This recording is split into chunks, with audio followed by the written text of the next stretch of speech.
የአምነን አያት ጀሪን ጥቅመኛ ሰው እንደሆነች እና እንደዚሁም ደግሞ ከአምነን ጥቅም ፈልጋ እንደቀረበችው ትገነዘባታለች። ጀሪንን ይህንን ቤት በስምሽ አደርግልሻለሁኝ አምነንን ከሜርሲ እንድታላቀቂው ወይም ሜርሲንን ከአምነን እንድታጣል ይፈልጋለውኝ በማለት ስትነግራት እሺ ችግር የለውም በማለት ያደረገቻትን ወይም ያዘዘቻትን ትዕዛዝ ለመፈጸም ቃል ትገባለች። ጀሪንም ገንዘብ ወዳጅ መሆኗ ለሴትዮዋን ብቻ ሳይሆን ለሁሉም ሰው የታወቀ ነው። ገንዘብ ባየች ሰዓት የያዘችውን ነገር በሙሉ እንደምትረሳው እንደዚሁም ደግሞ ፍቅር የሚባል ነገር ከውስጧ እንደሌለ ያስታውቅባታል። ሴትዮዋ ጆሮዬ አይሰማም እንደዚሁም ደግሞ ሰዎችን ቀስ እያለች በዝምታና ጆሮዬ አይሰማም እያለች የምታዳምጣቸው ነገሮች ለእሷ ትልቅ ቦታ አላቸው። ጀሪን ገንዘብ ወዳጅ እንደሆነች ያወቀችው ከእሷ ጋር እንድታጣሊያትና ቤቱን በስምሽ አደርግልሻለሁ ባለቻት ሰዓት ጀሪን ከግቢ ውጭ ሆና ግቢውን በማየት ጓሮውን በማየት እንደዚሁም ደግሞ እሰጥሻለሁ ያለቻትን ቤት ውስጡን እየገባች ኪችኑን እያየች በማየት በቃ ይሄ የኔ ቤት ሊሆን ነው የኔ ቤት ይሆናል እያለች ማስተዋል መገንዘብ ጀመረች። ሴትየዋ ግን ውስጧ በተንቀለቀለ እሳት ገንዘብ ወዳጅ እንደሆነች አውቃለች። ለአምነን የምትሆነውና የምትገባው ሴት ቤሪ ናት ብላ ታስባለች። ቤሪን ለሁሉም ሰው ሳቅ፣ ለሁሉም ሰው በየጸባዩ የያዘቻቸውን የሚቆጡትን ተቆጥታ የሚስቁትን ስቃ ተጫውታ የሚጫወቱት ጋር የምታሳልፍ ልጅ እና አስተዋይ ልጅ ናት ቤሪን።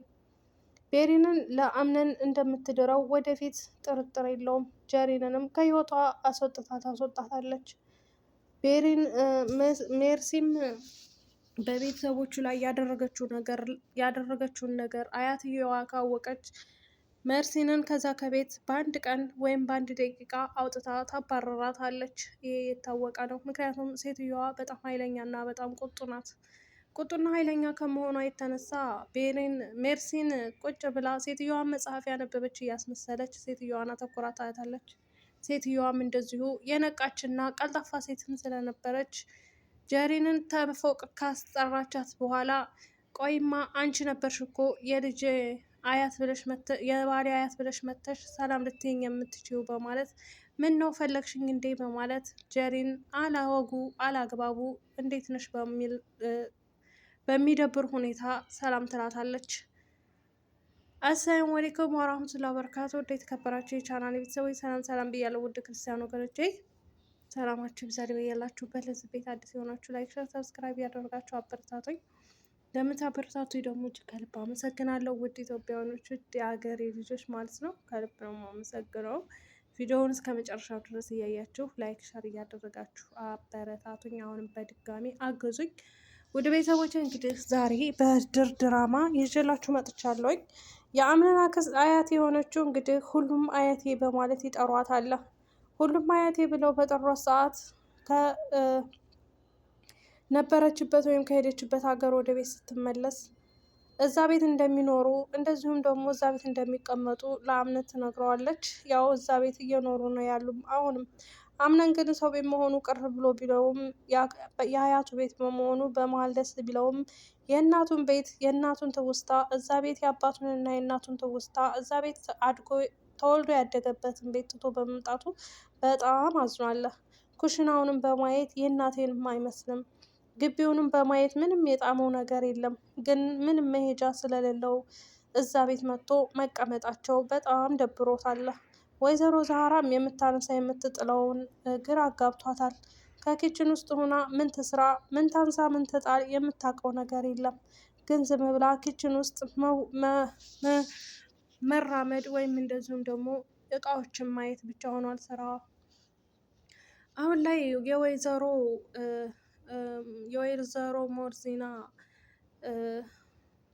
የወይዘሮ ሞርዚና ጤና አሁን ላይ የተሻለ ነው። ሰዎችን አተኩራ ማየት፣ ሰዎችን ደግሞ በስነ ስርዓቱ ማናገር እንዴት እንዳለባት አሁን ላይ ለውጥ አላት በስነ ስርዓቱ ማለት ነው። ምክንያቱም አንዳንድ ጊዜ ሰዎች አንድ ሰው ለመጉዳት ሲነሱ እስከ መጨረሻው ለመጣል ይሞክራሉ። ግን እናንተ አንድ ሰው ጠንካራ ከሆነ ያ ሰውዬ በህይወት አለማችሁ ብዙ ነገር ቢያቅድባችሁ ብዙ ነገር ቢያስብባችሁ እንደዚሁም ደግሞ በቃ አለስማችሁ ስም ቢሰጣችሁ አለ በቃ ይሆናላ በህይወታችሁ አጋጥሟችሁ የማያውቀውን ያ ሰውዬ በእናንተ ላይ ክፉ ነገር ቢያደርግም አንድ ቀን መዳራችሁ መሻራችሁና እንደዚሁም ደግሞ ማስተዋላችሁ አይቀርም። ወይዘሮ ሞርዚና ላይ የደረሰባት ነገር እንግዲህ በጣም ከፍተኛ ነገር ነው። በምግብ ላይ መርዝ ጨምሮ መስጠት፣ እንደዚሁም ደግሞ ራሷን እንድታብድ ማድረግ በጣም ከባድ ነው። ገባችሁ? እና ወይዘሮ ሞርዚና አሁን ላይ ያለችበት ሁኔታ በጣም ጥሩ ሁኔታ ላይ ነው ያለችው። እየተሻላት ነው። በዚህኑ አጋጣሚ ደግሞ ተሽሏት ይህንን እንደዚህ እንድትሆን ያደረጋትን ሰው ማወቅ አለባት። ሲፈንም አስመሳይነቷ ይበቃታል። ማለቴ በእርግጥ የአምነን ቤተሰቦች ስቲፈን ቤተሰቦች ላይ ይሄንን ግፍ እንደዚህ አይነት መከራና ስቃይ ያሳልፈውባት ከሆነ በጣም ያሳዝናል። ሲፈን እንግዲህ ቤቱ እንደተቃጠለ ራሱ አቃጥላው ሌላ ሰው እንዳቃጠለው ሆና ከእነሱ ጋር አብራ ማልቀሷ አብራ እንደዛ በስስት እያየች እነሱን ማልቀሷ ግራ ያጋባል ማለት ነው። ሲፈን እንግዲህ ሲበዛ አስመሳይ ናት። ማስመሰሉን በጣም ታውበታለች። ከእነሱ ጋር አብራ ማልቀሷ ከእነሱ ጋር በቃ ከዚህ በኋላ እንደዚህ ነው ኑሯችን እያለች ከእነሱ ጋር ማስመሰል መኖሯ በጣም ይገርማል። ሙስጠፋም እንዴት ይህንን ነገር ስታደርጊ ለምን አታማክርኝም? ለምን ሳትነግርኝ ይህንን ነገር ለብቻሽ ወስነሽ ታደርጊያለሽ? በአራት ሰዓት እነሱ እኔ ላይ ካደረጉት አንጻር ስታይ ገና ምንም አላደረግኩም በማለት እንትን ትነግረዋለች።